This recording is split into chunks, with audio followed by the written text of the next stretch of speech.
there, we are Team Facultas, here to present our feasibility study on participant engagement in the 13th Business Management Students' Convention. On screen, you see the agenda or the flow of our presentation. So a quick background on the organization we collaborated with. The Business Management Society is a non-stock, non-profit, non-sectarian professional organization that has been operating in the Salle University, Manila for over 35 years. Their goal is to be the epitome of professionalism in DLSU by enhancing students' fundamental values, skills, to develop future global business leaders. The purpose of the study we conducted was to increase the engagement of BMS members in the upcoming 13th Business Management Society Convention event. We noticed how the transition from face-to-face events to webinars significantly decreased the interaction between members and the BMS organization. So to address this, our aim is to firstly identify key factors of motivation. Secondly, analyze the current challenges faced in events held online. And thirdly, intervene by giving comments and suggestions on how BMS can better engage with their members. For the limitations of the study, the data gathered in this research will only focus on increasing the engagement of members during the 13th BMSC event. In addition, we will be using tools such as surveys, interviews, and the self-determination theory framework to better understand both the perspectives of the participants and the team heads, and to analyze the key factors of motivation so that the findings of this research can potentially increase BMSC participant engagement for the upcoming BMSC events. The BMSC is an annual event that aims to broaden the ideas of the students regarding different business points that are relevant in their times. So 7 committees work together with 4 project heads for the success of the event. And for each year, the theme of the event varies. This year is the 13th BMSC with a main theme of resurgence. Resurgence refers to attaining an eminent business structure through the cultivation of an entity's purpose, people, and process. So the 13th BMSC is a 2-day online conference and 1-day pitch competition that would enable future business leaders to utilize their critical thinking and creativity. With the issues that the corporate world faces at present, the event aims to allow the integration of humanistic consumption, constructive transfiguration, and revitalizing intention on the students' learning, which they can apply as future business leaders. So just to give you an idea about the 12 BMSC which took place last September 11 and September 12, 2020, it was the first time that the event was held online due to the COVID-19 pandemic. The event had an average of 395 attendees for the 3 sessions that were conducted. And of these 395 attendees, only an average of 95 were BMS members. So the total expected number of participants for the event was 600, meaning that the organization only achieved 65.83% of its target participants. And considering that the event is easily accessible to a wide reach of audience, the percentage of attendees failed to meet the expectation of the project heads. BMS identifies the issue of low student engagement or involvement due to the decreasing number of students attending or participating in organizational activities such as the BMSC. With this, the researchers have partnered with the 13th BMSC to provide feasible interventions with the goal of increasing participants' engagement. It is important to note, though, that most of the existing literature that studies student engagement refers to an academic setting. ASCII 1999 describes student involvement as the amount of physical and psychological energy that the student devotes to the academic experience. He also said that a highly involved or engaged student is someone who participates actively in student organizations. However, the engagement of participants is not only measured by the number of attendees in a particular event. For instance, Moderna 2015 studies the different ways of measuring student engagement in higher education. She found that student engagement can be effectively measured using multiple assessment strategies. One of these is by Butler, who identifies the frequency of asking questions in class as a good way of measuring student engagement. Another is a self-report of students, wherein engagement is measured through affective, behavioral, and cognitive aspect of students' learning experience. So there is a growing interest in student engagement as educational institutions have acknowledged its significance in increasing learning and improving outcomes of the students from higher education. Haynes examines students' perspectives on joining student organization. Moreover, her findings show that involvement or engagement in student organizations enhances the personal growth and development of the students. This leads us to our hypothesis that engagement in organizational activities contributes to the holistic development of students' well-being. Therefore, there is a need to increase participants' or members' engagement in organizational activities such as the BMSC. Considering that there is a limited pool of literature that studied student engagement from an organizational setting, the paper contributes to the literature in this particular aspect.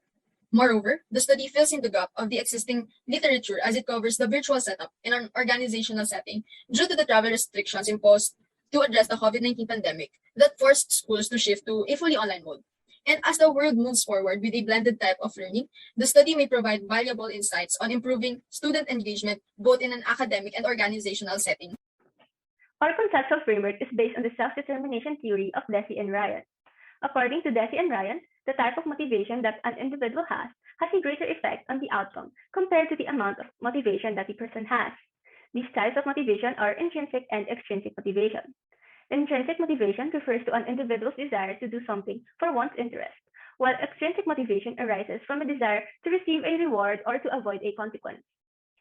According to Deci and Ryan, there are three basic psychological needs that must be satisfied to achieve a healthy well-being. These basic psychological needs are autonomy, competence, and relatedness. Autonomy refers to an action that is taken due to an individual's internal desire to do so, while competence refers to the individual's desire to progress and fulfill their goals. On the other hand, relatedness refers to the sense of belongingness to the community as well as the relationships formed by individuals. The fulfillment of these needs then affects the intrinsic motivation and well-being of an individual. Numerous studies have determined the relationship between motivation and engagement. In the field of education, motivation seems to have a direct relationship with engagement.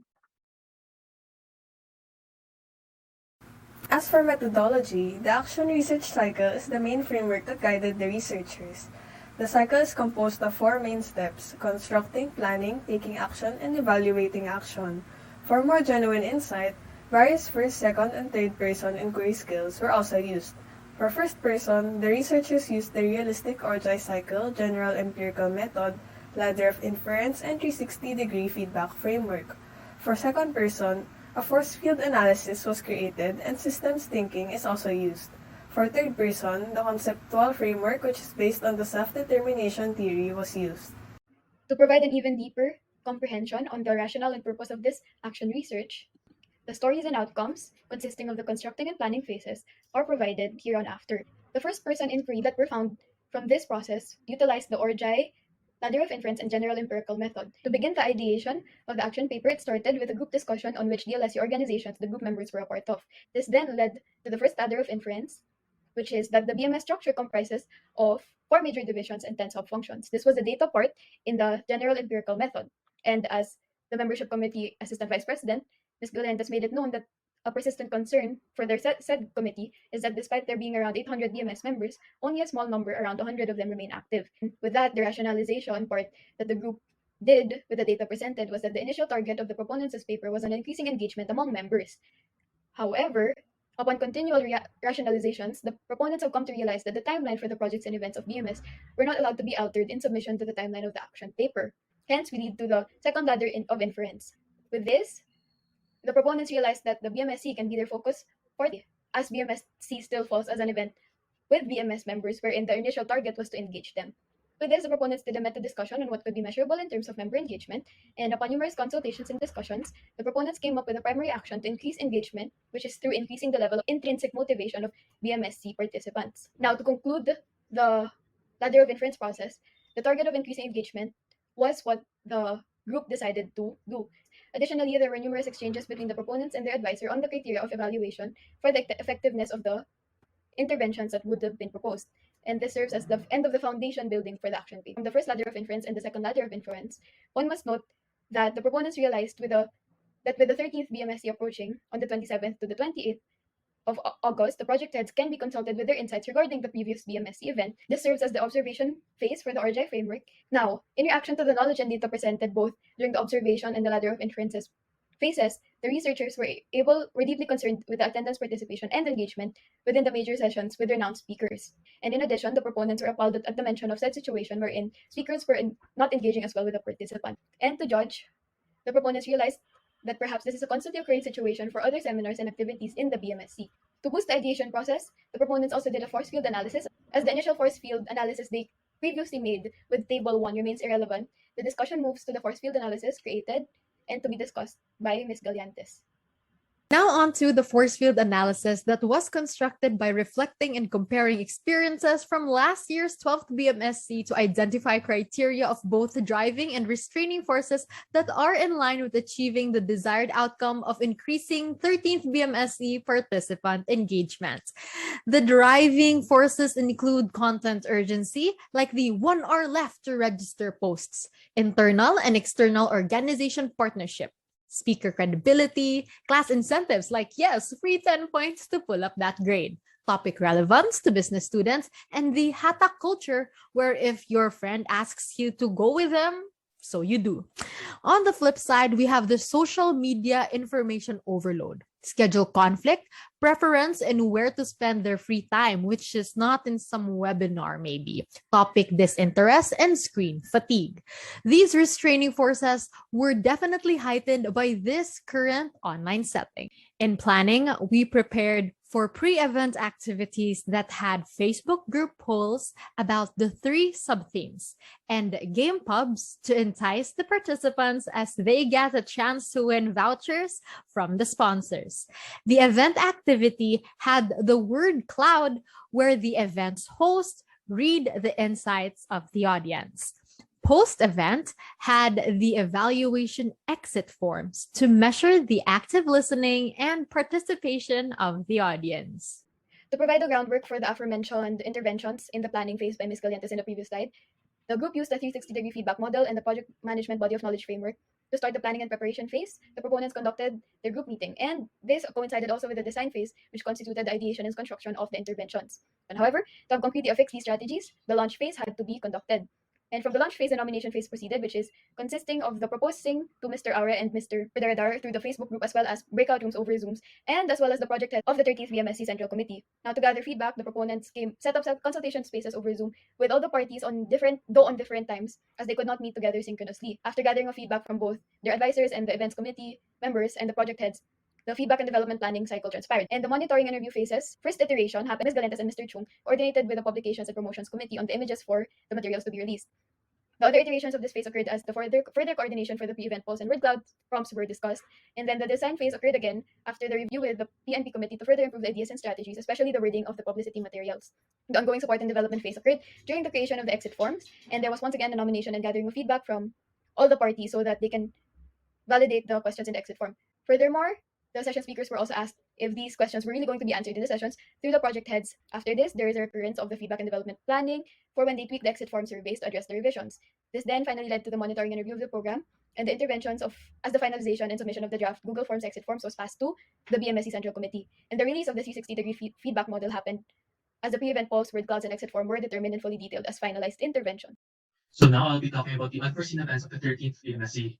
With the completion of the whole event, we considered this to be a success because there were little to no technical difficulties, program flow was followed accurately, all the speakers showed up to the scheduled time, many reactions and comments can be seen in the publications posted in the Facebook page, and many participants were able to register through the general attendance log sheets. However, there were some unexpected events that happened during the event.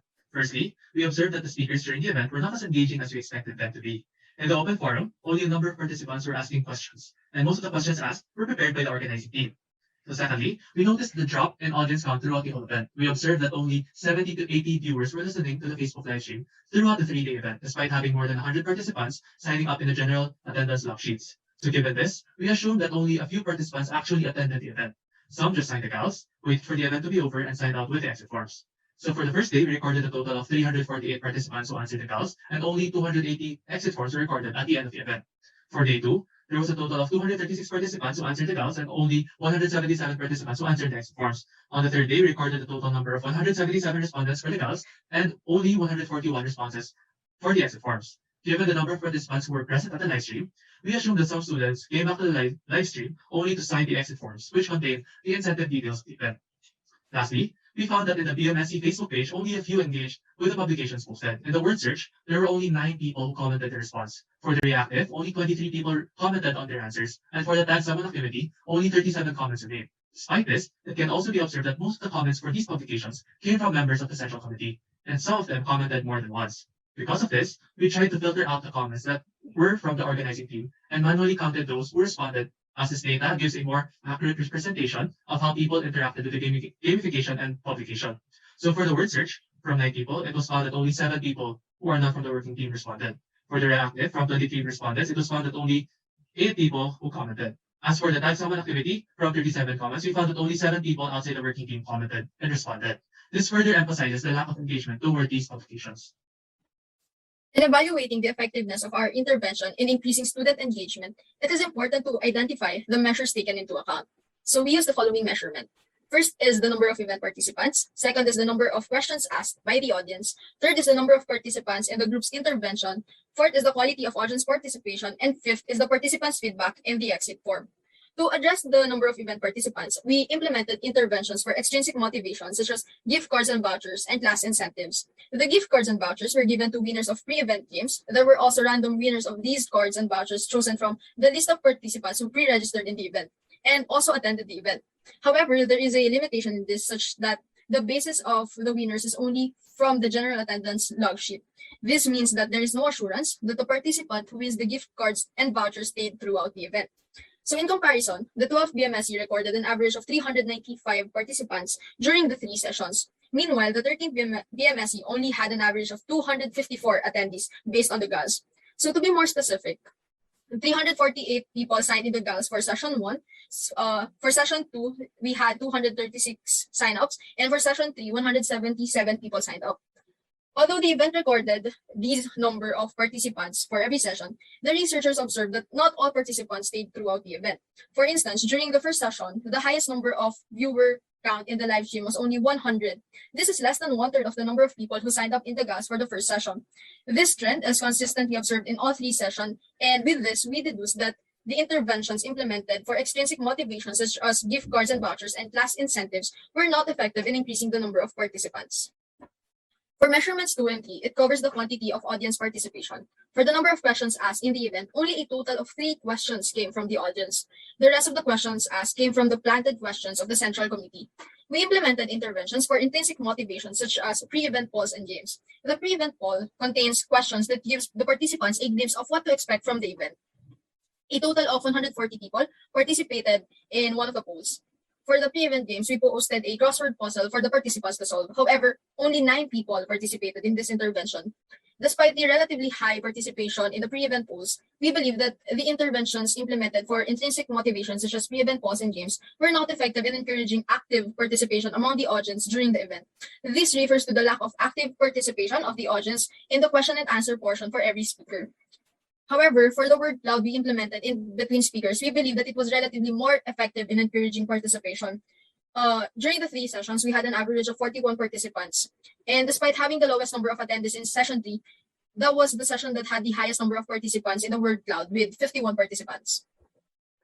Next is the quality of audience participation. It was mentioned previously that only 3 participants asked questions during the question and answer forum.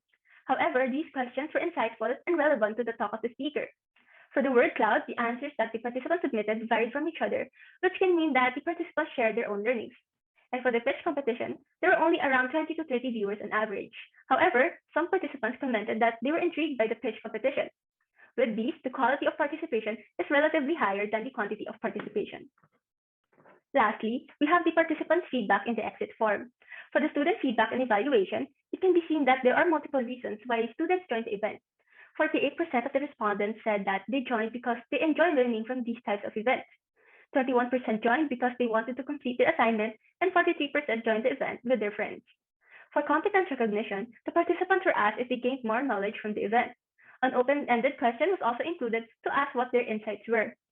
The majority wrote their insights. However, there were some participants that did not write their insights, yet they rated themselves very highly when asked if they gained knowledge from the event. Thus, there were some inconsistencies with their responses. Content reflection covers the first cycle of meta-learning, where the official theme Resurgence was announced. The FB page became the one-stop shop for everything related to the 13th BMSC, including the main posters, event schedule, speakers, etc. The challenge faced by the BMSC team was how to grab user attention amidst all of the things posted on Facebook and Instagram. They had to find ways on how to make people pre-register for the event. Fortunately, Things such as releasing the infographics a month before the event were truly helpful because it gave them time to spread the news, gather sponsors, and submit forth our requests to professors. Moreover, it was helpful for the research team to propose and implement engagement boost interventions. In the end, with all the effort implemented by both the CENCOM and research team, fluctuations in the quantity and quality of organic reactions and engagement were observed. For the process reflection, the proponents had set their primary goal to support the 13th BMSC by attempting to boost engagement. So the stakeholders at hand were the proponents, the audience, the participants of the BMSC, and the advisors, as well as the project heads and the central committee members. In terms of conceptualizing the approach of the interventions, questions such as how will the audience react to this publicity? Is the publicity content worth their attention? Will it be too much for them to tag their friends in this post? Are the PreEvent polls easy to answer? And a lot more considerations were kept in mind by the proponents to really consider the participants in coming up with the engagement boost interventions. And in addition to the constant meta-reflection that the proponents had with their advisors and the project heads, they also realized that they had another flaw, even with the constant communications and collaboration with the other parties, that in terms of cascading knowledge for the interventions when it comes to feedback, for feedback, sometimes the proponents could not immediately send the instructions and details and the resources of the interventions to the BMSC committee.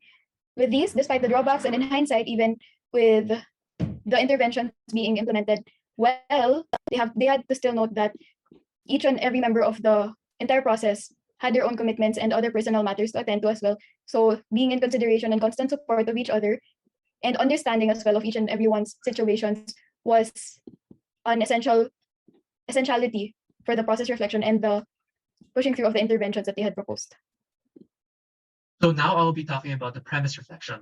From the constructing and ideating to coordinating and consolidating, the implementation process was as seamless as it could be because our group already has a member that is part of the working team for the 13th BMSC event. We believe that this was an important factor in setting the tone for our whole collaboration with the organization, as this made it easy for us to coordinate and suggest our ideas to the organizing team to increase engagement for the event. This was significantly beneficial for our group, especially since we gained more control of the implementation process and were able to closely monitor the authenticity of the participant engagement. Despite our interventions to increase the member engagement through gamification and publications, however, we observed that most of the interactions to the publications were not what it seemed to be. Most of the comments and reactions came from members of the working team. And upon reflection, we believe that the major limiting factor that affected the outcome of the gamification intervention was the professionalism of the whole event. Most of the ideas that we originally came up with were leaning towards a more casual and trendy publication, so participants would be more inclined to engage with it more. Aside from this, we also noticed that the speakers were not as engaging to the audience as we expected them to be. And although we informed the speakers about using the tools we prepared to gauge the level of engagement, such as the event polls we prepared, they did not use it. These events, however, were completely out of our control, so we did not focus on this very much. The 13th BMS is an annual flagship event of the BMS that aims to expand the knowledge of future business leaders relevant in their times. The interventions that we implemented, such as PreEvent polls, PreEvent games, and word cloud, were meant to address the intrinsic motivation of the participants. Desi and Ryan, 2008, stated that to achieve a healthy well-being, 3 psychological needs must be satisfied, and these are autonomy, competence, and relatedness. The motivation and well-being of an individual is affected by the fulfillment of these needs. For the autonomy needs, Martel and Riecki 2018 explained that autonomy refers to individuals' internal desire that leads to their action. The PreEvent polls and games give a glimpse into the topics of the speakers and aims to excite the participants and convince potential ones to attend the event. Through these interventions, individuals will have the desire to learn about the topics of the event, which would drive them to attend.